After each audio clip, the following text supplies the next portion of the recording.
corruption now. Don't give, don't take. This message is brought to you by ICPC, the Anti-Corruption Commission. Hello viewers, welcome to Corruption Must Go, ICPC's weekly television program. My name is Murna Barnabas Atiai. It is common knowledge that one of the major challenges facing Nigeria, and indeed Nigerians, is corruption. While the problem of corruption might appear to be deeply entrenched in both the private and public sectors, the nation will benefit if every individual can say no more to this scourge. Today, we shall focus on a few Nigerians who have had exemplary working lives of integrity worthy of emulation. Also on our menu today, we have ethics and values, drama, and many more. But first, Ruth Awodi is standing by with stories on anti-corruption.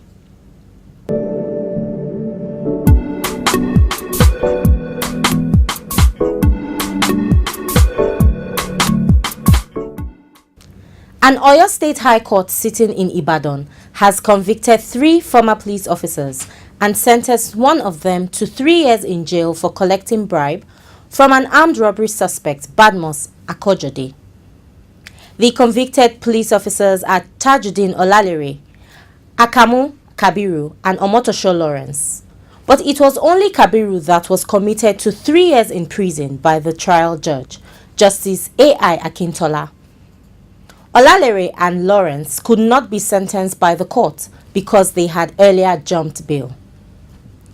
The ex-police officers were arraigned by ICPC on a 4-count charge bordering on asking and receiving gratification from a suspect in the course of investigating a robbery case.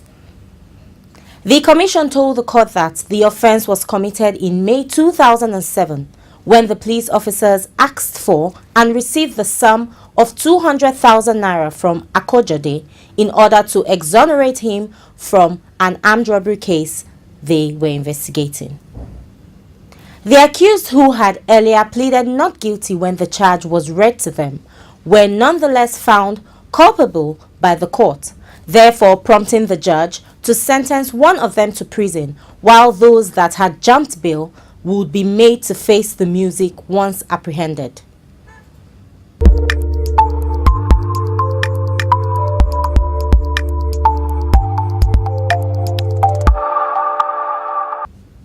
The acting chairman of ICPC, Dr. Musa Usman Abubakar, has declared that corruption thrives in the private sector because it is often overlooked.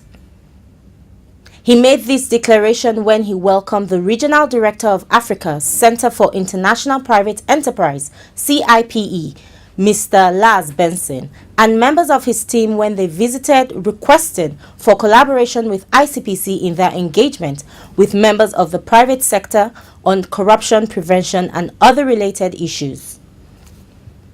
Dr. Abubakar told the guests that even though the Commission's attention has been focused mainly on the public sector, it works with business organizations to check corruption in the sector under its prevention mandate.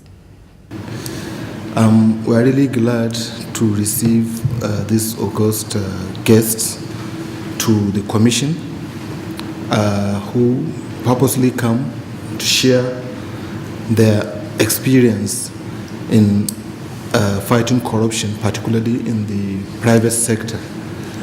With us, you realize that we always talk about public, somebody making private gains through public office. So as a result, attention is not always focused on the private sector. I'm happy that the organization realized the fact that major enterprises, major companies, particularly international companies, they know the importance of corruption fight, and they try to avoid it. But the smaller companies are not really, considered. Earlier in his remarks, Mr. Lars Benson told the Commission that although his organization is US-based and a part of the US Chamber of Commerce, They work in Africa to support organizations in achieving a corruption-free environment for businesses to operate. He went on to say that it was evident that enormous work still needed to be done because most of the surveys carried out by his organization indicated that corruption featured as one of the top 5 issues impeding business investment in Nigeria. General, but especially even here in Nigeria, big firms in Nigeria understand compliance. If they're doing business with the Europeans or American firms, they understand that. But the medium-sized firms, the smaller firms, don't have that same breadth of knowledge in terms of compliance and all of the different systems that you have to set up in terms of setting this up. So SIPE has partnered with IOD here in Nigeria. We are offering training, consulting, and auditing services where we serve in the background and across really 14 different countries in Africa. We're working to try to change some of the behaviors of the private sector firms as it relates to corruption.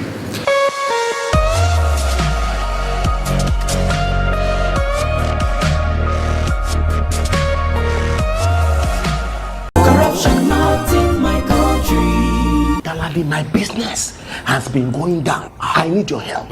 Bawahala. I will show you the formula. I use some bad chemical which I mix so produce the drugs which gives me up to 4 times profit. Imagine power.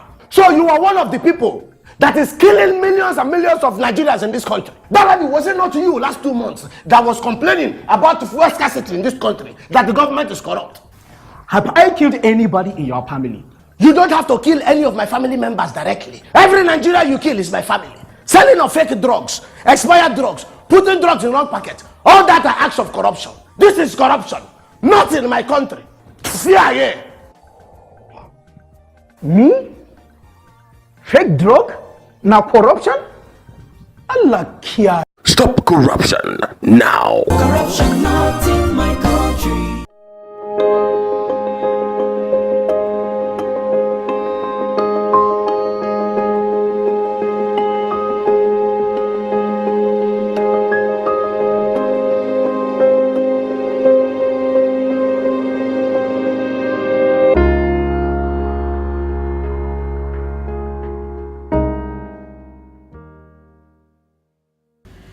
If you're just tuning in, this is Corruption Must Go. It takes individuals to perpetrate corruption even when it is grand corruption and they are working in concert. It also takes the individual to break that chain. So as an individual, you can make a difference by refusing to be a part of any corrupt scheme around you, which will eventually have a knock-on effect down the line. Some Nigerians shared their experiences with our correspondent on how they have resisted corruption in their own personal space. Take a look at this. I run a school, and when I started the school, the kind of situations I came about that have to do with corruption was so amazing but unfortunate. I've had cause one time to sit with a very young man. The school was running WAEC and he came on supervision. And immediately he came to the school, he asked for the principal. And what was it about? He was asking for how much would he be paid to allow the students to have access to what they normally call expo. The matter was brought to me and I said to them they should invite the fellow. Let me talk with him. I sat him down and I counseled with him. And I said to him, young man, if you want to prosper in life, the pathway is to avoid the kind of thing you want to do. Of course, I said to him, if you work in a place, they're happy with you, and at the end of the day, whatever they give you, whatever it is, you don't ask.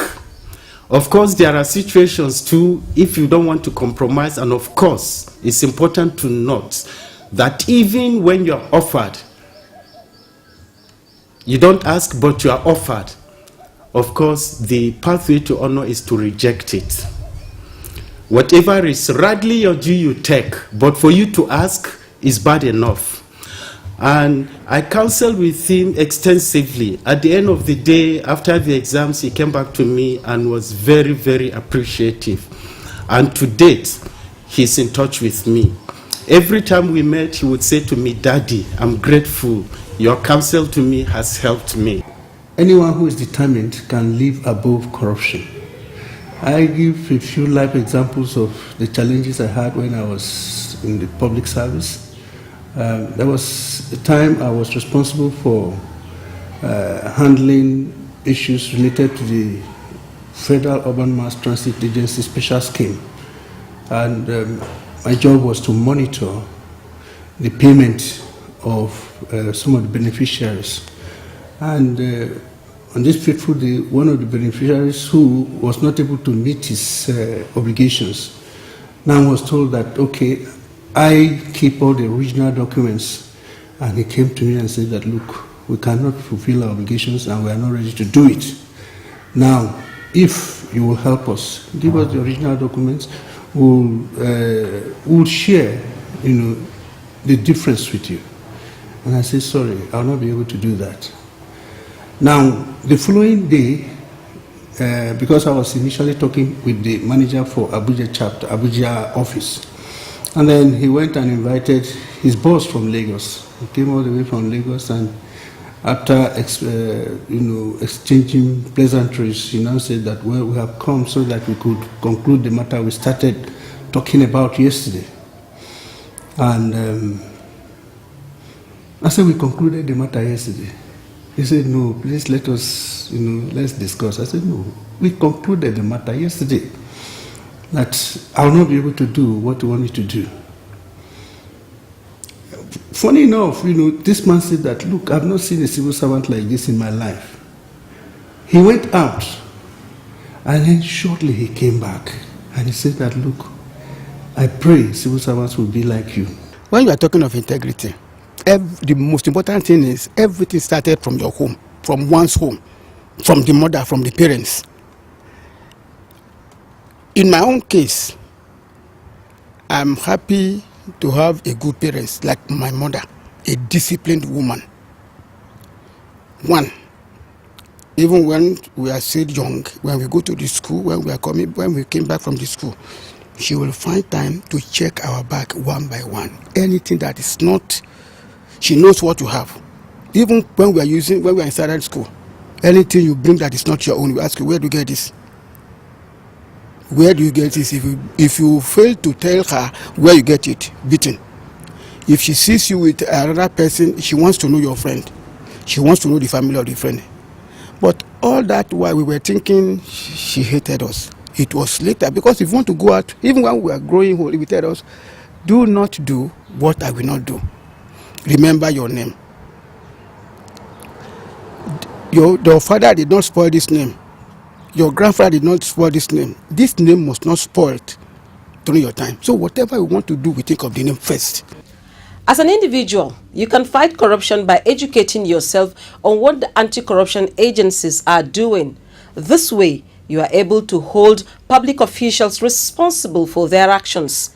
Teach your children that corruption is totally unacceptable.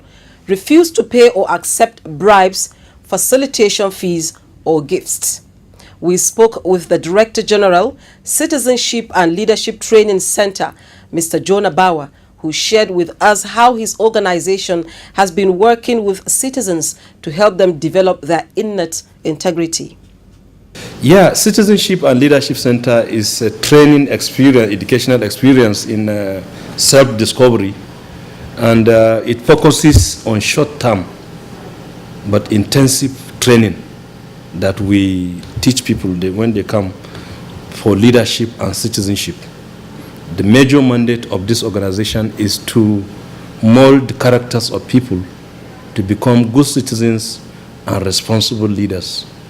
And usually we use the challenges that is found in the environment to confront participants. As a teaching, we stimulate, use the environment, like we have units in all the geopolitical zone. We have Sea School in Lagos. We use the water to run our activities there. In Jos, we have the mountains. We use the mountains as a means of training. In Port Harcourt, we have the forest. We use the forest to do our training. And also in Zamfara and Fika, we have a unit that are in Savannah region. So we use the environment also to do our training. And the essence of this training is to develop a core value in the life of our participants of courage. Because if you do most of the things we do, mountaineering, we do water activities and rest, we at the end develop that virtue of courage. We have integrity, we have selfless service, we have self-control, team spirit, community service, volunteerism, and compassion for others.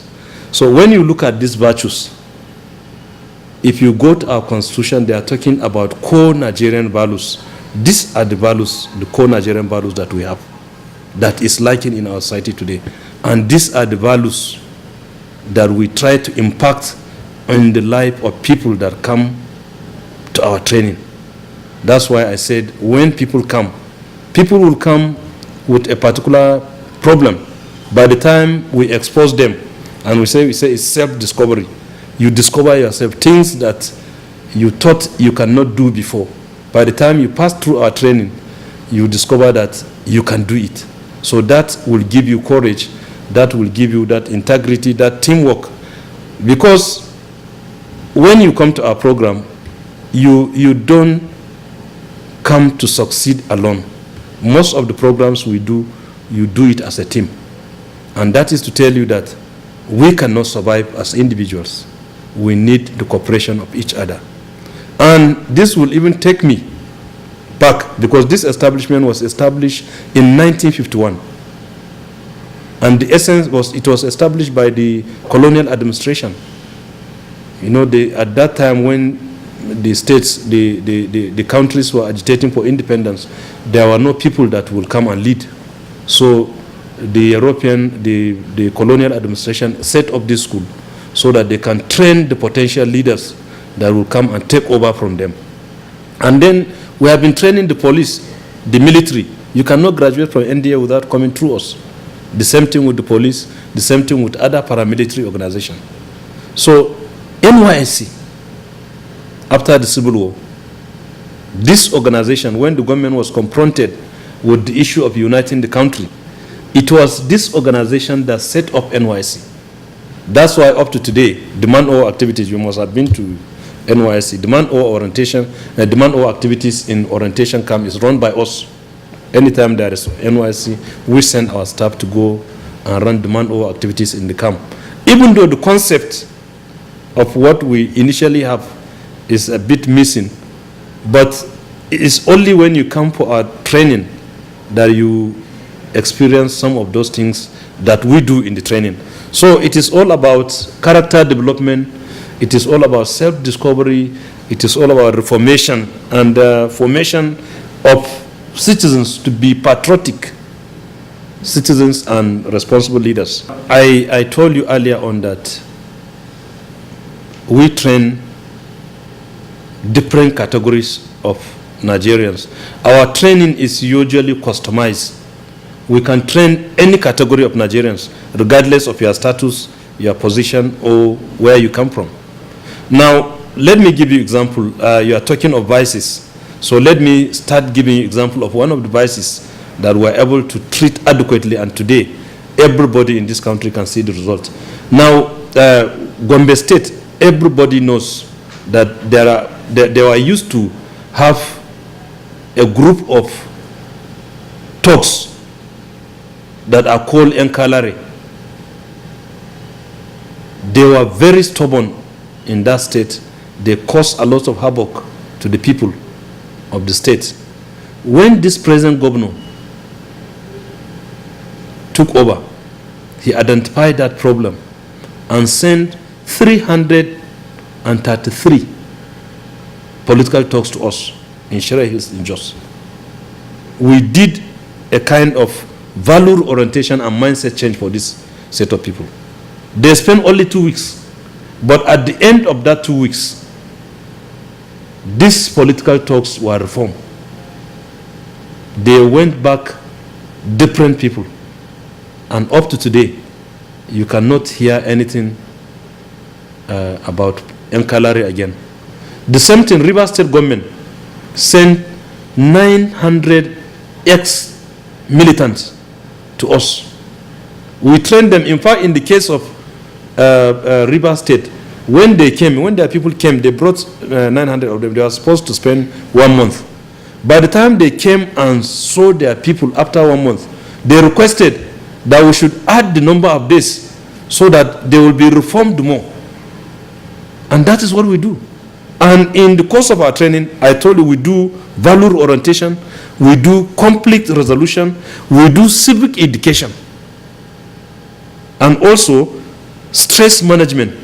Because stress management, everybody can have stress. We also, when you come to our training, you do that. We do leadership lectures. We also do time management and team building, just as I mentioned, issue of dialogue and cooperation. Because the nature of our course is such that when people come, we mix them. We don't allow people from the same place to stay in the same place. People from different communities, different environments will be mixed together and divide them in batches, in groups. And they work together, they eat together, they do activities together. So that by the time they leave, they will forget their differences.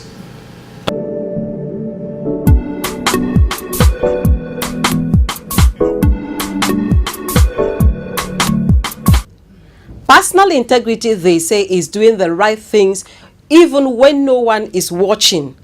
If we individually decide to make integrity the driving force of every action that we undertake, we will be collectively ensuring, amongst other things, a better educational system, improved healthcare, a reliable justice system, a strong democracy, and prosperity for all. Whether you are a civil servant, journalist, business person, or an ordinary citizen, you too can be an icon of anti-corruption starting today. That's our package on this week's edition. Remember, you can make enquiries and suggestions via our toll-free numbers as shown on the screen. You can also watch the program on our YouTube channel, www.youtube.com/ICPC Nigeria. Thank you for watching and bye for now.